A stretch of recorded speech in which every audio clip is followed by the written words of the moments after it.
फसाद करवाते हैं या करते हैं, उसके मेन रीजंस क्या हैं? जी अक्सर जो मैंने देखी हूँ वो ही पॉइंट्स रखी हूँ, तो ज़्यादा मुझे भी इसके बारे में नहीं मालूम। दंगे फसादों के वजूहात मैंने जो ऑब्जर्व की हैं सोसाइटी में, मेन तो पड़ोसी की वजह से होता है।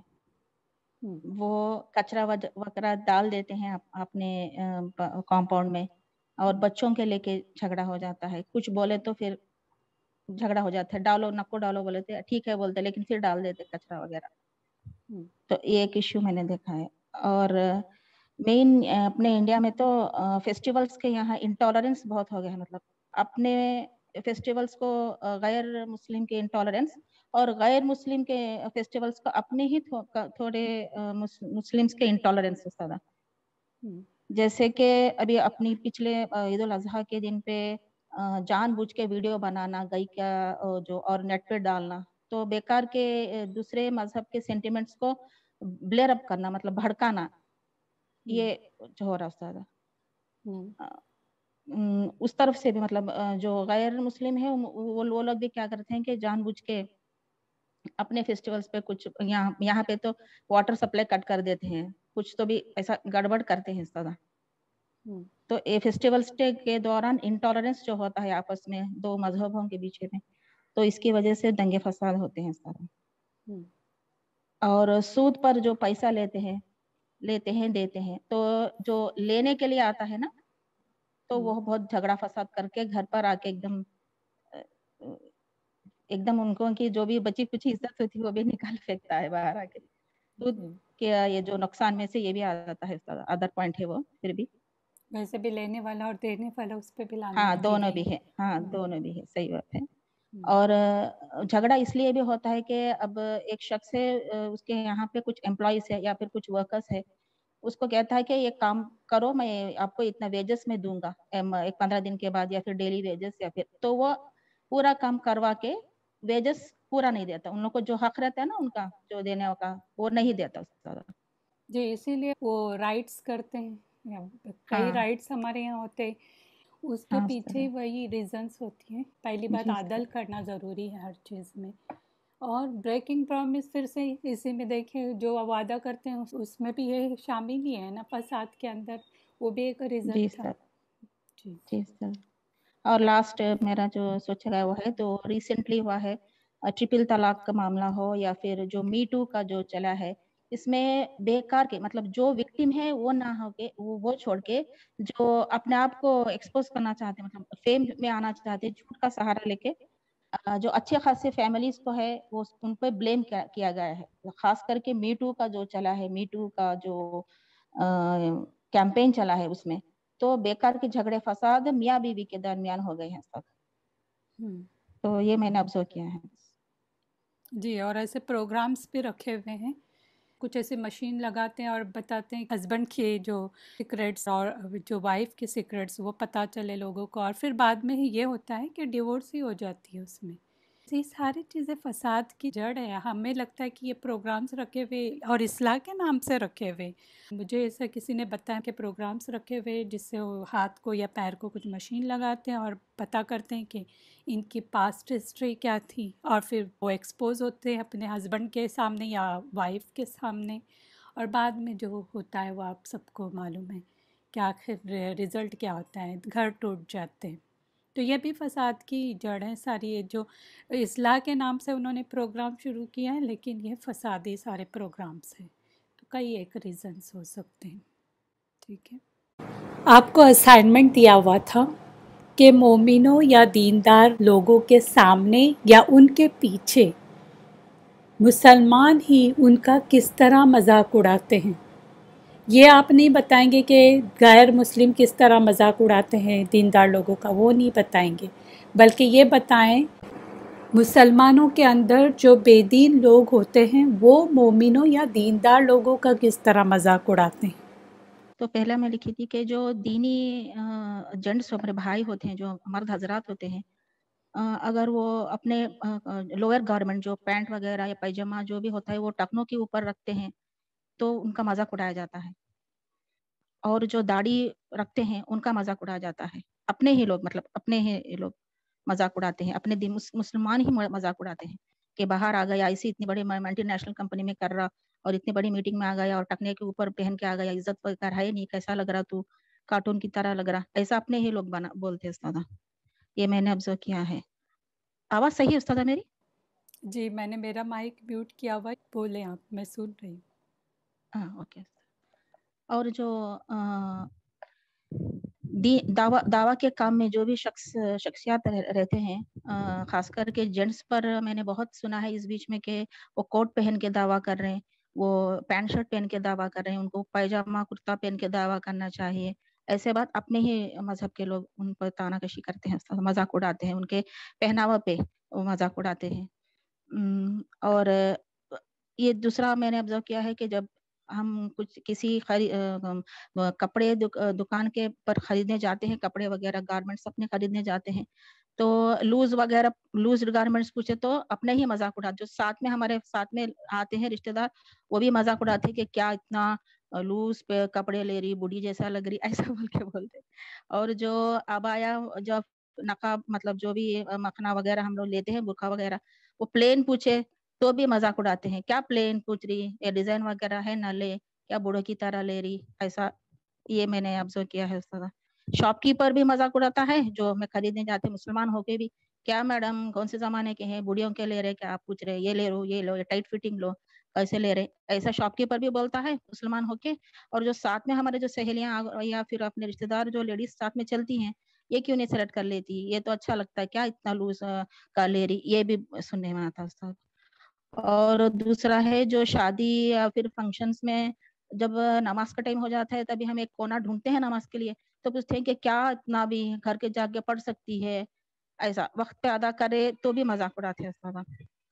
और तीसरा पॉइंट जो मैंने ऑब्जर्व किया है कि ईएमआई पे अगर कोई आके बोलते कि ले लो ईएमआई पे चीज वगैरह, कुछ भी घर के इस्तेमाल के लिए या फिर कार वगैरह गाड़ी, तो ईएमआई, जब ईएमआई मना करते हैं ईएमआई पे लेने, तो भी मजाक उड़ाते हैं कि बड़ा आई फॉलो होने वाली ईएमआई पे क्या हो जाता है, तू खा तो नहीं रही है सूद, सूद खाना माना है, तू कुछ नहीं कर सकती, लेना देना क्या है, दे सकते हो, तू जरूरत है, तेरे को घर की जरूरत है, लोन ले, घर बन ले, कुछ गाड़ी की जरूरत है, इतनी इमरजेंसी है तुझे गाड़ी की जरूरत, तो कौन देगा पैसा, लोन देने तू मजबूर है तू, इसलिए तू दे सकती, और बहुत ज्यादा ही झाड़ रही तू, ऐसा सुनने में आया था। और ला इल्मी की वजह से और जो लोग शिर्क और बिदात को रोकते हैं, उनका मजाक उड़ा जाता है, मतलब जैसे 40वां वगैरह नहीं करना है, 11वीं वगैरह नहीं करना है, मिलाद वगैरह नहीं करना है, तो बोलते बड़ा आया दुमकट्टा पकोड़ा, ऐसा कुछ तो ये दीनी जो लोग के है ना, ये अपने ही लोग बोलते हैं, कुछ तो बोलते हैं कि ना फातिहा ना दुरूद, मर गया मरदूद, ना फातिहा ना दुरूद, फातिहा नहीं बोलते, ऐसा एकदम मजाक उड़ाते हैं। जब भी हम हक बात उनको सुनाने की कोशिश करते हैं, तो पहले मजाक उड़ाते हैं, आगे भी उड़ाते हैं, सामने ही, मुंह पर ही, और पीछे भी। तो ये पॉइंट्स मुझे मिले थे उस्ताद बस। और किसी का कोई जी अस्सलाम पॉइंट? वालेकुम। वालेकुम सलाम वबरकातुहू। जी आदिबा। उस्तादा कई मर्तबा ये भी देखने में आता है कि हम जब जिन दीनी मजलिसों में जाते हैं, तो जो लेडीज बैठती हैं और मुतासिर हो जाती हैं, फिर घर में जाकर अपने मर्द हजरात को या अपने घर की लेडीज को ये बातें बताती हैं, तो फिर उनको इस चीज का तंज दिया जाता है कि भाई अभी देखो 2-4 दिन ही हुए तुम्हें जाते हुए, अभी देखो आगे आगे सब अपनी ही लाइन पर आ जाओगी। उसको मतलब उसको ना सिर्फ फिजिकली मेंटली भी उसको कमजोर किया जाता है कि तुम एक ऐसे माशरे से जुड़ी हुई हो कि मतलब जहाँ पे सिर्फ दुनिया ही दुनिया है, तुम कहाँ तक दीन को पकड़े रखोगी। और कई मर्तबा ऐसा भी देखने में आता है कि घर वाले जैसे दौरानी जिठानी सास नंद भाभी, इनके ताल्लुकात जब अच्छे नहीं होते हैं, तो वो जो है उसकी टांग पकड़ के खींचती हैं कि अरे ये जब दीन का काम करने लगेगी, अल्लाह इससे राजी हो जाएगा, और जब अल्लाह इससे राजी हो जाएगा तो इसको जो है मतलब मर्तबे हासिल हो जाएंगे। वो मर्तबे इसे हासिल नहीं होना चाहिए। फिर जो है घर के अपने भाई को, बाप को, अपने और घर के मर्द हजरात को मतलब भड़का भड़का कर, और जो है उसका बेचारी का दीनी मजलिस में जाना, उसका थोड़ा बहुत स्टडी करना सब बंद करा देती हैं। फिर उसके बाद में वो बेचारी लाइल्मी के शिकार में आके दबाव में बहुत ज्यादा मतलब उसको कुछ समझ नहीं आता, फिर वो भी छोड़ देती है। ये भी देखने में आता है कि जो लोग होते हैं वो किस तरीके से फिजिकली लोगों को तंग करते हैं, घर के अफराद ही। शैतान चाहता भी है ना कि इनका मजाक उड़ाया जाए किसी न किसी थ्रू, और उसके बाद वो अपना काम करना छोड़ दें, دین پر عمل کرنا چھوڑ دیں، صرف یہی غم میں مبتلا رہے کہ ہائے مجھے اس نے یہ کہا اور اس نے وہ کہا۔ لوگوں کے طعنوں اور تنقید پر آپ غم نہ کریں، اپنا کام روکے نہیں، دین پر پوری طرح عمل کریں۔ یہ لوگ ہمارا کچھ نہیں بگاڑ سکتے۔ ان کے طعنوں کے غم میں ٹائم پاس کرنے سے اچھا ہے وہی ٹائم یوٹیلائز کر کے ہم اپنا کام کرتے چلے جائیں۔ یاد رکھیں کہ یہ جو ہمارا مذاق اڑا رہے نا وہ اپنا ہی نقصان کر رہے، کیونکہ یہ ہمارا نہیں مذاق اڑا رہے بلکہ دین کا مذاق اڑا رہے، اللہ کے احکامات کا مذاق اڑا رہے ہیں یہ لوگ۔ قیامت کے دن ان لوگوں کا مذاق اڑایا جائے گا، اور وہ مذاق کوئی چھوٹا مذاق نہیں ہوگا۔ جو یہ منافق اڑا رہے ہیں نا مذاق، اس سے کئی گنا زیادہ وہ بڑا مذاق ہوگا ان کا۔ اس لیے ایسے لوگوں کی باتوں میں نہ آئیں، ان کے طعنوں کی وجہ سے اپنے حجاب کو نہ چھوڑیں، اپنے دینی مجلسوں کو نہ چھوڑیں، ربا لینا شروع نہ کریں، اور نماز ڈیلے نہ کریں، بھلے ہی آپ شادیوں میں ہو یا کہیں اور ہو۔ نماز وقت پر پڑھنا اللہ کا حکم ہے، اور نماز وقت پر نہ پڑھنا منافقوں کا حکم ہے، تو ہمیں کس کا حکم سننا ہے؟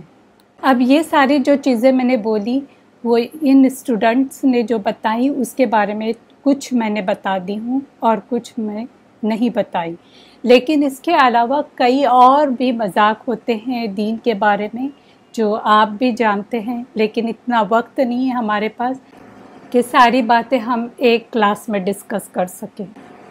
اللہ ہم سب کی حفاظت کریں، اللہ ہم سب کو منافقت سے بھی بچائے اور منافقوں سے بھی بچائے، آمین۔ کسی کے اب کوئی کوشچن ہو تو کریں۔ ہاں، یہ آپ بتا رہے تھے کہ شیعہ کو رد کیا گیا ہے اس آیت میں، تو یہاں پہ منافق میں شیعہ ہاں، لوگوں آپ کا کیا دیکھیں ہے اسے؟ جو 30 نمبر آیت ہیں اس میں کیا ہے، شیعہ لوگ کیا کرتے ہیں، جو بڑے بڑے صحابہ ہیں ان کو گالیاں دیتے ہیں، اور وہ ان کا فرض سمجھتے ہیں کہ یہ گالی ہمیں دینی چاہیے۔ خطبے میں بھی ان کے گالی سے ہی شروع ہوتی ہے، جیسے ابو بکر رضی اللہ عنہ، عمر رضی اللہ عنہ، تو ان کے بارے میں گالیاں دیتے ہیں۔ یہاں پر اس آیت میں بتایا گیا ہے کہ ان سے جب کہا جاتا ہے ایمان لاؤ جیسے کہ لوگ ایمان لائے، اب یہاں پر الناس جو آیا ہوا ہے وہ کون لوگ ایمان لائے؟ اس وقت کون تھے جو ایمان لائے؟ کیا ہم اس وقت تھے؟ اس وقت وہ لوگ ایمان لائے تھے جیسے مہاجرین تھے، انصار تھے، صحابہ رضی اللہ عنہم تھے، مخلص جو مومن تھے وہ تھے، ابو بکر رضی اللہ عنہ اور عمر رضی اللہ عنہ، یہ سارے صحابہ تھے، عائشہ رضی اللہ عنہا، ان کے بارے میں بتایا گیا جیسے وہ لوگ ایمان لائے ویسے آپ لوگ ایمان لاؤ۔ اور شیعہ کیا کرتے ہیں کہ وہ فرض سمجھتے ہیں کہ ہمارے خطبے میں سب سے پہلے انہی صحابہ کرام رضی اللہ عنہم کو گالیاں دی جائے، تو یہاں پر شیعہ کا رد کیا گیا ہے، اور صحابہ رضی اللہ عنہم کا مقام بتایا گیا ہے کہ دیکھو جو ایمان معتبر ہے، صحیح درست ایمان ہے، وہ ان لوگوں کا ہے جو ایمان لائے ہیں، آپ صلی اللہ علیہ وسلم کے وقت لائے، تو اس کے بارے میں آیا۔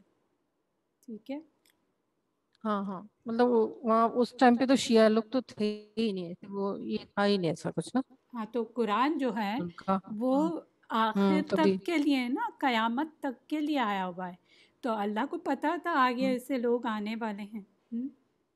ویسے بھی کچھ سائن تھے، آپ صلی اللہ علیہ وسلم کے سائن بھی کچھ ایسے سائن دیکھے گئے تھے، لیکن پھر بھی یہ قرآن جو ہے وہ صرف اس وقت کے لیے نہیں ہے بلکہ قیامت تک کے لیے جو بھی مسئلے مسائل آنے والے سب کا حل اس میں ہے۔ ٹھیک ہے، چلے اب اسٹاپ کرتے ہیں۔